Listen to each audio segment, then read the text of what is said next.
Mohammad Ali Jinnah India के prime minister. ये बात सुनकर कुछ लोगों को अजीब लगेगा, कुछ को गुस्सा आएगा और कुछ सोचेंगे कि ऐसा क्यों बोला जा रहा है। पर आप यकीन माने कि अगर एक आदमी की एक हाँ होती तो ये बात सच हो जाती। क्यों ऐसा हुआ, क्यों ऐसा होने दिया गया और क्या वो रीजंस थे जिसकी वजह से ऐसा नहीं हो पाया।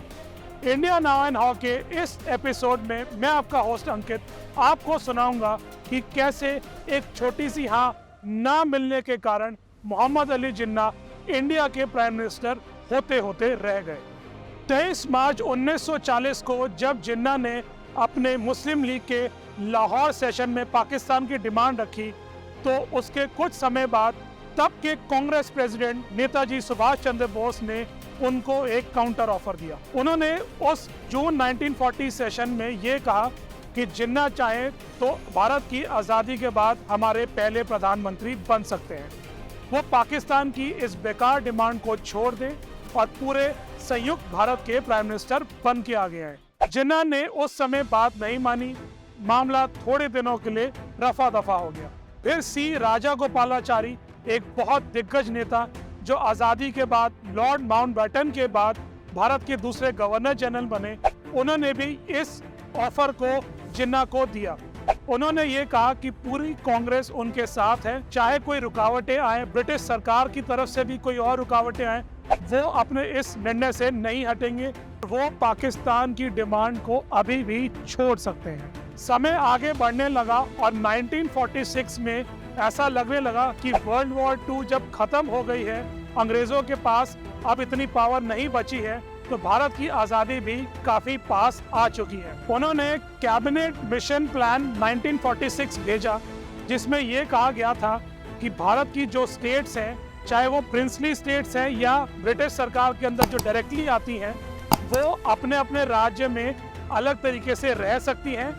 जहाँ राजा नवाब हैं वो अपने हिसाब से वहाँ के इलाके चला सकते हैं, बाकी इलाके धर्म के हिसाब से कुछ कांग्रेस और बाकी मुस्लिम लीग चला सकती हैं। बस ओवरऑल दिल्ली में एक सेंट्रल पावर रहेगी जो डिफेंस और फॉरेन अफेयर्स को पूरे भारतवर्ष के लिए देखेगी। कांग्रेस ने इस प्लान को खारिज कर दिया, नामंजूर कर दिया, ये कहकर कि हमें पूरा यूनाइटेड भारत एक चाहिए जो एक जगह से गवर्न हो। लेकिन जिन्ना ने इस प्लान को मान लिया। उन्होंने कहा कि ये एक शुरुआत है जिससे मुसलमानों को अपने मेजॉरिटी इलाकों में राज करने का मौका मिले। पर क्योंकि एक की हाँ थी एक की ना थी, इस प्लान का कुछ आगे नहीं हो सका और देखते ही देखते 1947 आ गया। ये तय माना जा रहा था कि पाकिस्तान तो अब बन के ही रहेगा। और फिर आखिरकार गांधी जी एक बार और कोशिश करने के लिए उतरे। कुछ लोग कहते हैं कि पार्टीशन से एक दिन पहले तक भी गांधी जी ने जिन्ना को ये कहकर मनाया कि वो अभी भी अपनी डिमांड को छोड़ दें, उनको भारत का प्राइम मिनिस्टर बना दिया जाएगा।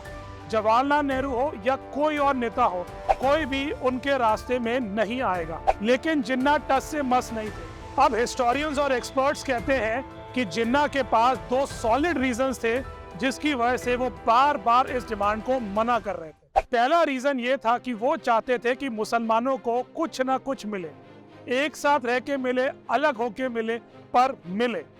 लेकिन कुछ लोग ये भी कहते हैं कि शायद उससे भी बड़ी एक और चीज थी जिसके डर के कारण वो इस डिमांड को नहीं मान रहे थे, और वो थी टीबी यानी ट्यूबरकुलोसिस। जी हाँ, जिन्ना को आइडिया हो गया था कि उनकी खांसी की बीमारी ट्यूबरकुलोसिस इस हद तक फैल गई है कि वो और ज्यादा दिनों तक जिंदा नहीं रहने वाले। उनको ये पता था कि प्राइम मिनिस्टर बनने के कुछ ही समय बाद वो नहीं रहेंगे। उसके बाद automatically next prime minister candidate Jawaharlal Nehru prime minister बनेंगे और उसके बाद उनकी इच्छाओं का, उनके देश का क्या होगा वो उनको नहीं पता। इतना बड़ा रिस्क उनके सामने था जो उन्होंने अपनी बहन फातिमा जिन्ना के अलावा या अपने कुछ डॉक्टर्स के अलावा किसी को नहीं बताया। जिन्ना को टीबी था, यह उनके मरने के टाइम ही कुछ लोगों को पता चला और उनको मरने के बाद बाकी दुनिया को। मौत के इतना करीब होने के कारण ही शायद जिन्ना ने प्राइम मिनिस्टर बनने जैसी इतनी बड़ी चीज को भी ठुकरा दिया।